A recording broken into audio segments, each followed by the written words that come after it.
for being a baddie that you are. Welcome to 2024. I don't know who need to hear this, but girl, it's your season. What are you doing? If not you, then check who? it out. I drop these brothers crazy. I hope you have had an amazing year in 2023.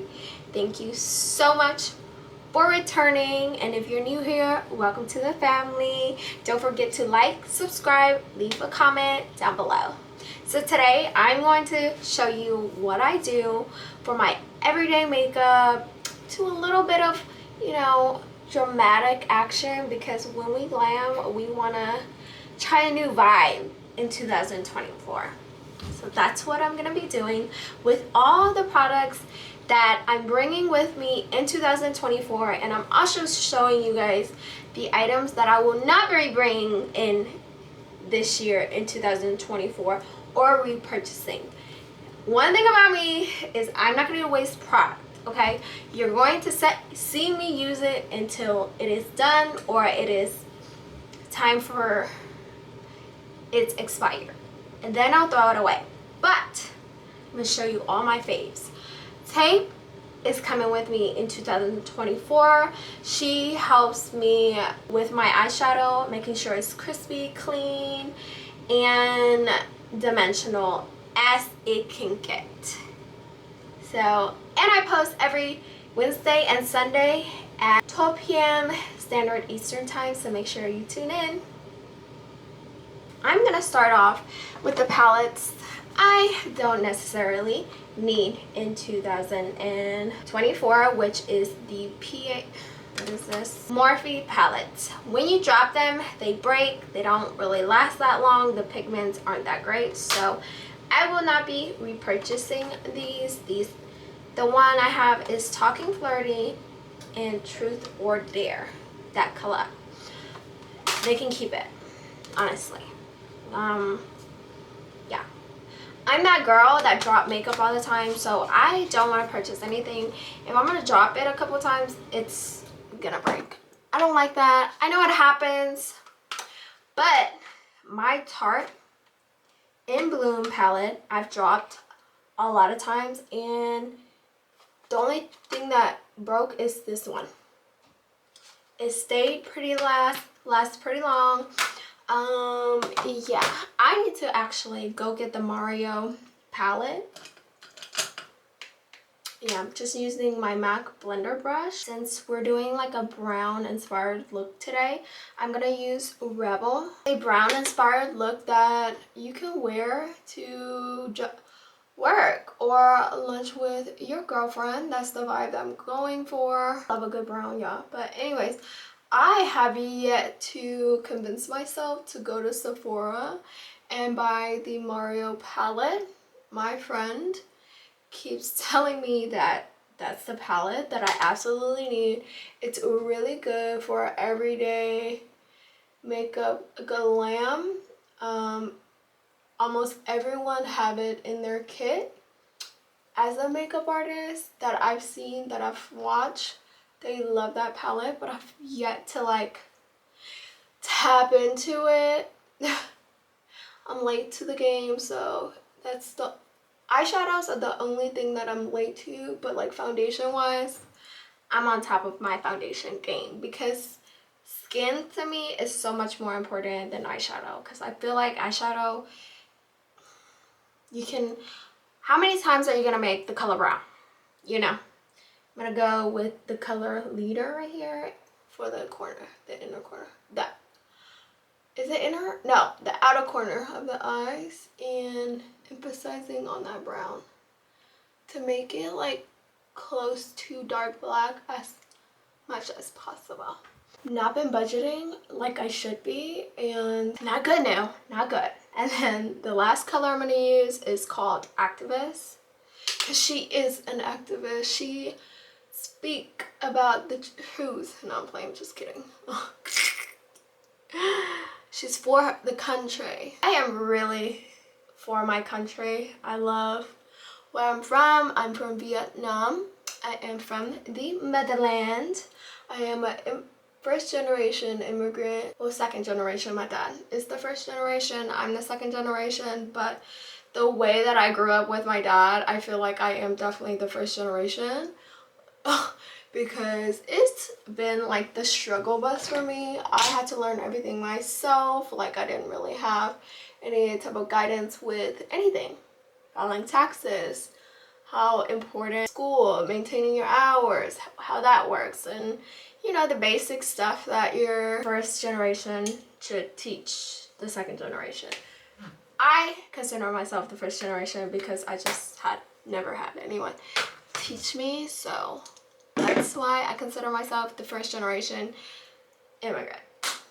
Okay, let's curl my lashes. I have skipped these steps in my makeup routine in so long. I'm trying to implement curling my lashes more. Let's get into mascaras that I'm gonna be leaving in 2023 and not bringing in the new year.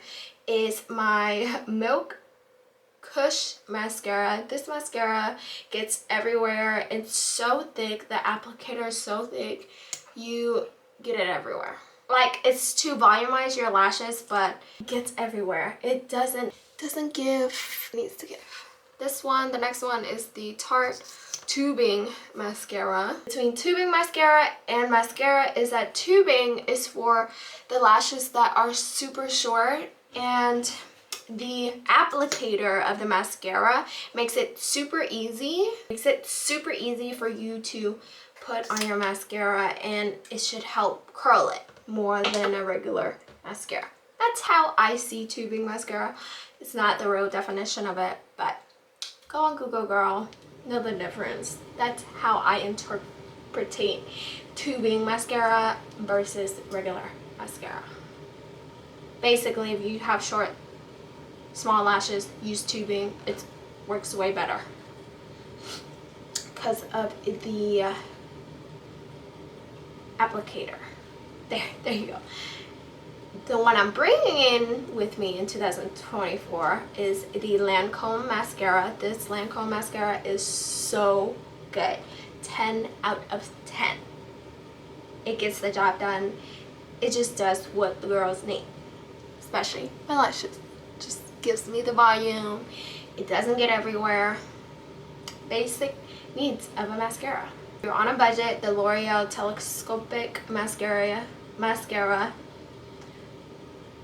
great cop. If you only want to spend, I think $14-15 on a mascara, it's really, really good. But I prefer my Lancome. I'm gonna splurge on makeup because one thing about me is I want my makeup to look as best as possible, because I'm spending the time to glam. I don't want my makeup to look bleh after a couple hours, so I definitely invest in the product that I use on my face. But if you're on a budget, I like to use, since I have brown eyes, I use my brow wiz and I put it in the, like, where the hair starts to grow, so it holds it a little bit better for me. Next, this is my favorite thing because I'm not the best at applying eyeliner. Like, I'm just not that girl. I'm not that professional. Like, just not there. I'm gonna use Leader, the color Leader, and using this angle brush like this and just drawing it like that with the tape, with the brush. It just makes my life so much easier, and my eyeliner comes out popping. And I don't even need to do a lot of work. I just need to have the correct tool, and my eyeliner is on 1,000. What 2023 can also keep is magnetic lashes. I'm just not that girl to put magnetic lashes on. I'm so bad at it. I just like my regular schmegular lashes. Keep the magnetic, girl, because I can't do it. But yeah. Right, next, okay, my lashes is on. I'm gonna add extra lashes when I take the tape off to see like better dimension wise. But next we're gonna go on to the brows. What I can leave behind is my e.l.f. brow. It's cute and affordable, but I do also want to try other brow products out there. So will I repurchase? Only bring things that I absolutely need. We're gonna leave behind the Boing Benefit Concealer. It doesn't give whatsoever. It smells really weird. I just don't like the scent of it, and it gives e.l.f. mess like concealer. Definitely will not repurchase. Actually, gonna go in the trash because I can't stand the smell. And the Tarte concealer, it's really cakey, and we just don't need her for 2024, but we can use her until she's gone. I would like to know if you're the girl that likes to share their vision board, or do you keep that private until the ending of next year? Like, do you show people or do you keep that privately? Because me, I don't like to show it because these are my goals that I want to reach for the next upcoming year, and I just don't want to jinx it.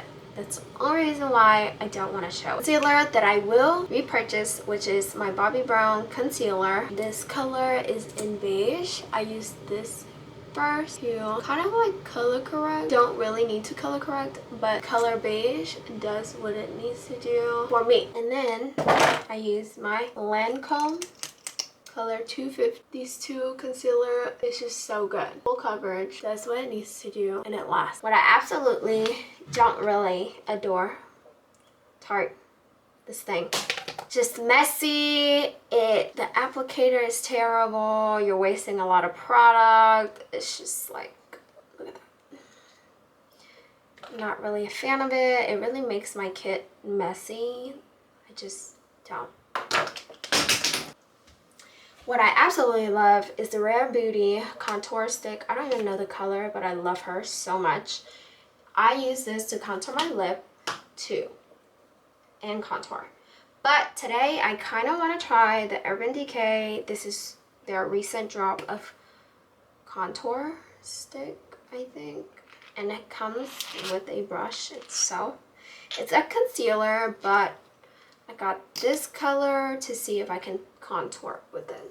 Let's see. I like the applicator because it's small and I can get to the contouring without a brush, which I love. I always need to use a smaller brush to do my contour. Okay, close it. I'm gonna try this. The brush sucks. Yeah, the brush sucks, but let's see how. Oh, I like her. She's not too orange. She's bronzy. The perfect color for me. She is cute. I'll be right back after I contour. To our blushes.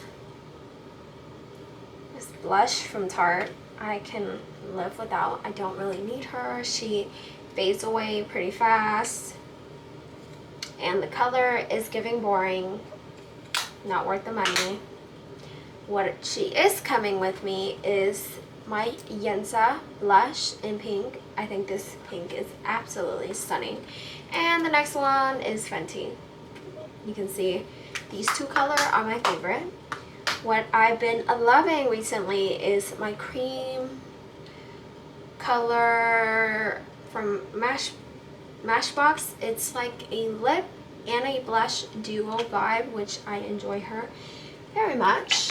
And my Tarte Trio blush and contour, I'm going to put the blush like this first before I use the cream. This is the Patrick Ta technique, which I have been enjoying, so that's what we're doing is it right now before we blend out everything. Now my e.l.f. brush. This is the Complex Duo to blend out the concealer on my under eyes. This brush was $4, I believe, and is such a multi-use and worth every penny. And she is coming with me in 2024. She's a great blush. Did I say blush or brush? She's a great brush to get into. There we go. Why did I do that? Oh God. I love anything creamy because my skin is like dry to combination. And I have not even put foundation on. Love. Love, love, love, love. Let's get into the foundation. I can probably leave Gao Need, which is the Tarte Juicy Glow. It gives cakey, it breaks up. It's just a terrible foundation, honestly. So she can go away. The Kosas Ivy Glow. Girl, if you take care of your skin and make sure your skin is moisturized, you don't need this stuff. Like, I just feel like it's just an extra step in your makeup routine that you can just skip. The two foundations that I absolutely adore is the Dior Forever Skin Glow and the Chanel Le Tint. These two together, y'all can't tell me nothing because it's so good. Too good, actually. I mix these two colors together. Match Made in Heaven. Blend this out with my tool to make sure everything is blended correctly. And it's just like, do you see the color? It's too good for you not to tap in. It's like skin. And she stays glowing all day long. Setting powder I can't live without, which is my Laura Mercier HD. As you can tell, I absolutely love this setting powder because it's all gone and it does what it says. HD setting, amazing, super affordable. Is the Vanilla in Pink. Girl, the girls that know this is the OG pink setting powder. And then now in the market is the hooded. I think it's the one size pretty in pink, but this is the OG back in the day if you want to achieve that blush pinky color. And I still have it because it is affordable for this thing. I think it's like 12 bucks, I'm not sure. Bought it a minute ago and it lasts you a really good a long time. And then clean it out right here. That bronzy look, I love adding a pressed powder on top, and that is my Dior pressed foundation that I am definitely bringing into 2024. And the Fenty pressed powder I'm definitely repurchasing. I just wanted to earn some money and get a nice pressed powder in this Dior, honey. Love it. But the only downside to this is that the range in color doesn't have a lot of skin tone color for my brown beautiful chocolate girl. So Fenty is way better. What we can honestly skip is this Hourglass pressed powder. It sucks, it's ass, it doesn't do what it needs to do. It's just terrible. Setting powder by Terry, it's just complete trash. You can save your money, don't even try it. It's just... To brighten up the under eyes is my Urban Decay pressed powder in the lightest bare color. I don't use setting powder to set my under eyes to brighten it. I use a light pressed powder. I feel like it just works way better. You know, everybody do different things, and that's just one of my things. Using a smaller brush to bring out the contour on my nose back again, because I covered it with the pressed powder. Huda Beauty setting powder to bake. I use the Insa. Oh, yeah, that's a lot of blush that I had, but I didn't know I had. It's okay because blush, it blends out pretty fast. So blush combo I can probably live is a double take from Oma. It's not the color that I would like. I tried the brand because I like trying new brands that isn't really that hype, and that brand particularly is not that hyped up. It was good, but it's just for the color, I just needed more like something different. The OG NYX color, bringing her. She's affordable, she's great. This underrated Nude Attitude by FF, the black owned business lipstick. Girl, so good. I love this nude. And then Roxanne, she's a great vibe. Girl that I can definitely live without. She's expensive, she's 30 bucks. This is her. Don't really care for her. She can stay in 2023 when I'm done with her. This hydro setting, she is definitely coming with me. She's great, and what is not broken, I don't need to fix up. I love a good setting spray. Let's take out the hair. I have been doing hair pulling and to see if it really does the magic, and my hair's been healthier. So I'm gonna keep doing it for the next 6 months so I can show you guys what it's done for my hair. It's actually incredible. I'm trying to grow out my hair to my butt, so I need it to be as luxurious as is the glue, and do this every day. You have time, because when you feel good, you tend to do way better and so much more when you feel good and you feel like a baddie, because I'm about to go conquer the world today with my friends. Take your time on your glam in the morning if you have time. Prioritize yourself more.